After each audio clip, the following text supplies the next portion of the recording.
పోలీసులు గుంటూరు జిల్లా సంబంధించినటువంటి పోలీసులు పీటీ వారెంట్తో కర్నూలు జిల్లా ఆదోని 3 టౌన్ పోలీసులకి వెళ్ళి సమర్పించి చంద్రబాబు లోకేష్ పవన్ పైన అనుచిత వ్యాఖ్యల కేసులో మరోసారి అదుపులోకి తీసుకుని తెలుస్తోంది.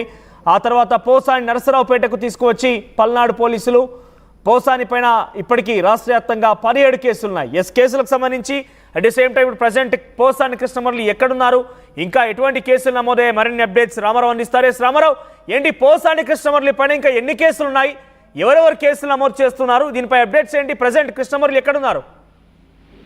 మనోజ్, ఏదైతే కర్నూలు జిల్లా ఆదోని 3 టౌన్ పోలీసులు గుంటూరు జిల్లా జైల్లో ఉన్నటువంటి పోసాని కృష్ణమురళిని కొద్దిసేపటి క్రితమే అదుపులోకి తీసుకొని ఆదోనికి తరలిస్తున్నారు. ప్రస్తుతం వాళ్ళు కొద్దిసేపటి క్రితమే గుంటూరు జైలు నుంచి కూడా ఆదోని బయలుదేరినటువంటి పరిస్థితి ఉంది. మొత్తం మీద అయితే మాత్రం రాష్ట్ర వ్యాప్తంగా పోసాని కృష్ణమురళి పైన 17 కేసులు నమోదయ్యాయి. ఏదైతే ముఖ్యమంత్రి చంద్రబాబు, అలాగనే డిప్యూటీ సీఎం పవన్ కళ్యాణ్, అలాగనే మంత్రి లోకేష్, సో వీళ్ళ ముగ్గురు మీద చేసినటువంటి వ్యాఖ్యల మీద రాష్ట్ర వ్యాప్తంగా పలు చోట్ల ఏదైతే చంద్రబాబు, పవన్ కళ్యాణ్, అలాగనే జనసేన, టీడీపీకి సంబంధించినటువంటి అభిమానులు, వాళ్ళ నాయకులు కేసులు పెట్టారు. సో వీటన్నిటికి సంబంధించి కేసులు నమోదయ్యాయి. ఈ కేసులకు సంబంధించి మొదట కడప జిల్లా రాజంపేట పోలీసులు పోసాని కృష్ణమురళిని అదుపులోకి తీసుకున్నారు. అక్కడ కోర్టులో హాజరుపరిచి రాజంపేట జైలుకు తరలించారు. అక్కడి నుంచి నరసరావుపేట, పల్నాడు జిల్లా నరసరావుపేట 2 టౌన్ పోలీసులో 2024లోనే ఒక కేసు నమోదైంది. ఈ కేసుకు సంబంధించి పీటీ వారెంట్ తీసుకొని రాజంపేట జైలుకి వెళ్లారు. అక్కడి నుంచి పోసాని కృష్ణమురళిని అదుపులోకి తీసుకొని నేరుగా నరసరావుపేట కోర్టులో ప్రవేశపెట్టారు. అయితే కోర్టు ఇక్కడ 10 రోజుల పాటు రిమాండ్ ఇచ్చింది. అయితే నరసరావుపేట జైల్లో సరైన సదుపాయాలు లేకపోవడంతో గుంటూరు జిల్లా జైలుకు నిన్న తరలించారు. సో నిన్న రాత్రి గుంటూరు జిల్లా జైలుకి పోసాని కృష్ణమురళిని తీసుకొచ్చారు. సో ఈ రోజు కొద్దిసేపటి క్రితమే కర్నూలు జిల్లా ఆదోని 3 టౌన్ పోలీసులు ఇక్కడికి చేరుకోవడం జరిగింది. పీటీ వారెంట్ తో వచ్చేసి అక్కడ నమోదైనటువంటి కేసు వ్యవహారంలో పోసాని కృష్ణమురళిని అదుపులోకి తీసుకొని ఇక్కడి నుంచి నేరుగా అక్కడికి బయలుదేరడం జరిగింది.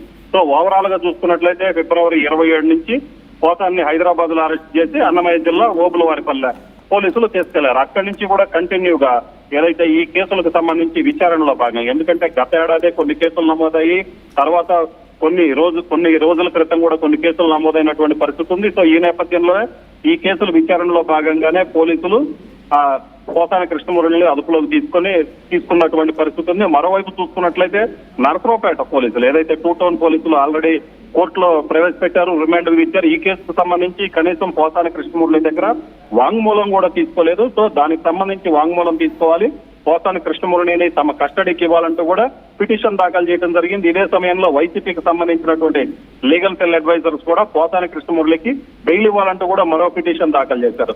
సో వీటితో పాటు కూడా కర్నూలులో నమోదైన కేసు ఏంటి, ఎప్పుడు నమోదైంది? కర్నూలు జిల్లా 3 టౌన్ పోలీసులు గుంటూరు నుంచి ఆయన జైలు నుంచి పీటీ వారెంట్ తీసుకొని తరలించడం సిద్ధమైన నేపథ్యంలో ఏ కేసు అది, ఏ కేసులు తీసుకెళ్తున్నారు? అంటే ఇప్పటికే చాలా కేసులు ఆయన పైన గతంలో నారా చంద్రబాబు లోకేష్ని తిట్టిన కేసు నమోదైంది ఒకటి, ఆ తర్వాత నంది అవార్డ్స్ ఉద్దేశించి మాట్లాడిన కేసు ఒకటి, ఇలా రకరకాల కేసులు ఉన్నాయి. కాబట్టి ఇప్పుడు కర్నూలు పోలీసులు ఏ కేసు పైన కేసు నమోదు చేశారు, అంటే ఏ ఫిర్యాదు పైన కేసు నమోదు చేశారు, ఏం చేయబోతున్నారు? డిప్యూటీ సీఎం పవన్ కళ్యాణ్, అలాగనే సీఎం చంద్రబాబు వీళ్ళిద్దరి మీద అనుచిత వ్యాఖ్యలు చేయడంతో పాటు వీళ్ళ కుటుంబ సభ్యుల గురించి మాట్లాడినటువంటి వ్యాఖ్యలు ఏదైతే పోసాని కృష్ణమురళి మాట్లాడారో, సో ఈ వ్యాఖ్యలకు సంబంధించి కూడా పూర్తిగా కేసు నమోదైంది. అక్కడ పోలీసులకి ఆదోనికి సంబంధించినటువంటి టీడీపీ, జనసేన నేతలు ఫిర్యాదు చేశారు. ఈ ఫిర్యాదుకు సంబంధించి ఆల్రెడీ కేసు నమోదైంది.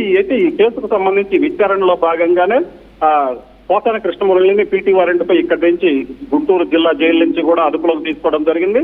సో ఈ రోజు ఎందుకంటే ఇక్కడి నుంచి ఆదోని వెళ్లాలంటే ఆల్మోస్ట్ 8 to 9 hours పట్టే అవకాశం ఉంది. సో అక్కడ కోర్టులో ప్రవేశపెట్టి ఆ తర్వాత పోలీస్ కస్టడీ కోరే అవకాశం అయితే కనిపిస్తుంది. మనోజ్, అయితే మొత్తం మీద చూసుకున్నట్లయితే ఇలాంటి పీటీ వారెంట్లు ఏదైతే రాష్ట్ర వ్యాప్తంగా 17 కేసులు ఉన్నాయి, ఈ కేసులకు సంబంధించి అల్లూరు సీతారామరాజు జిల్లా పోలీసులు కావచ్చు, అనంతపురం రూరల్ పోలీసులు, సో వీళ్ళు కూడా అక్కడ కూడా కేసులు నమోదైనటువంటి పరిస్థితి ఉంది. ఈ కేసులకు సంబంధించి కూడా చూసుకున్నట్లయితే వాళ్ళు కూడా పీటీ వారెంట్లు జారీ చేసినటువంటి పరిస్థితి ఉంది. సో వీటన్నిటికీ సంబంధించి మొత్తం మీద అయితే ఎక్కడ కూడా ఎటువంటి కేసు విచారణలో జాప్యం జరగకుండా ఉండేందుకు కూడా పోలీసులు ప్రయత్నిస్తున్నారు. అలాగనే కర్నూలు జిల్లా ఆదోని పోలీసులకు సంబంధించి చూసుకున్నట్లయితే 192 సెక్షన్, 353(1)(c), అలాగనే 353(2), దీంతో పాటు బిఎన్ఎస్ యాక్ట్ కింద కేసులు నమోదు చేసినటువంటి పరిస్థితి ఉంది. అయితే వీటన్నిటికీ సంబంధించి కూడా పూర్తి స్థాయిలో విచారణ చేయాలని ఆదోని పోలీసులు ఆ పోసాని కృష్ణమురళిని గుంటూరు జిల్లా జైలు నుంచి కూడా అదుపులోకి తీసుకున్నటువంటి పరిస్థితి ఉంది మనోజ్. రైట్ రామారావు. సో పోసాని కృష్ణమురళి పైన ఇప్పటికీ ఆంధ్రప్రదేశ్లో 17 కేసులు నమోదయ్యాయి. మొదట ఆయన్ని హైదరాబాద్లోని రాయదుర్గ్ దగ్గర ఆయన నివాసంలో 26వ తేదీన అదుపులో తీసుకున్నారు పోలీసులు. 27వ తేదీన ఆయనకి అదుపులో తీసుకున్నట్టుగా నోటీసులు సర్వ్ చేశారు. సో అక్కడ నుంచి ఓబులవారిపల్లి పోలీస్ స్టేషన్ తీసుకెళ్లారు. అక్కడ తర్వాత మెడికల్ టెస్టులు చేయించి కోర్టులో ప్రొడ్యూస్ చేశారు. కోర్టు ఆయనకి రిమాండ్ విధించింది. రాజంపేట సబ్ జైల్లో ఆయన ఉన్నారు. ఆ తర్వాత నుంచి మళ్ళీ మొన్న గుంటూరు జిల్లాకు సంబంధించి పల్నాడు జిల్లా నరసరావుపేటకు సంబంధించినటువంటి పోలీసులు మళ్ళీ అరెస్ట్ చేశారు, అదుపులోకి తీసుకున్నారు. ఆయన అక్కడ మళ్ళీ కోర్టులో ప్రొడ్యూస్ చేసిన తర్వాత అక్కడ ఒక రిమాండ్ విధించారు. ఆ తర్వాత నరసరావుపేట జైల్లో సదుపాయాలు కరెక్ట్గా లేవని గుంటూరు జైలు తరలించారు. తాజాగా గుంటూరు జైల్లో ఉన్నటువంటి పోసాని కృష్ణమురళిని కర్నూలు జిల్లాకు సంబంధించిన 3 టౌన్ పోలీసు అక్కడికి చేరుకొని ఆయన మళ్ళీ అదుపులో తీసుకునేందుకు పీటీ వారెంట్తో అక్కడికి వచ్చారు. పీటీ వారెంట్ ప్రొడ్యూస్ చేసి ఆయన అదుపులో తీసుకునే అవకాశం కనబడుతోంది. మరి తదుపరి పోసాని కృష్ణమురళి ఈ 17 కేసులు ఈ రకంగా గిర్రను తిరిగించే అవకాశం కనబడుతోంది. మరి ఒక రకంగా పోసాని కృష్ణమురళి మాట్లాడిన మాటలు చాలా మంది గురిచేశాయి. చాలా మంది కూడా ఇబ్బంది పడ్డారు. వారందరూ వరుసగా కేసులు పెట్టుకుంటూ ఉన్న కొద్దీ ఈ రకంగానే పోలీసులు కేసులు నమోదు చేస్తున్నారు, ఆ రకంగా అరెస్ట్ చేస్తూనే ఉన్నారు. మరొక రకంగా పోసాని కృష్ణమురళికి పోలీసులు చుక్కలు చూపిస్తున్నారని చెప్పొచ్చు. సో మీరేమనుకుంటున్నారు? మీ అభిప్రాయం కామెంట్ చేయండి. సేమ్ టైం నెక్స్ట్ ఇప్పటికే పోసాని కృష్ణమురళి ఆంధ్రప్రదేశ్ మొత్తం కూడా అన్ని జిల్లాలు ఒక రకంగా పోలీస్ ప్రొటెక్షన్లోనే జిల్లా జైలు పర్యవేక్షిస్తున్నారా అన్న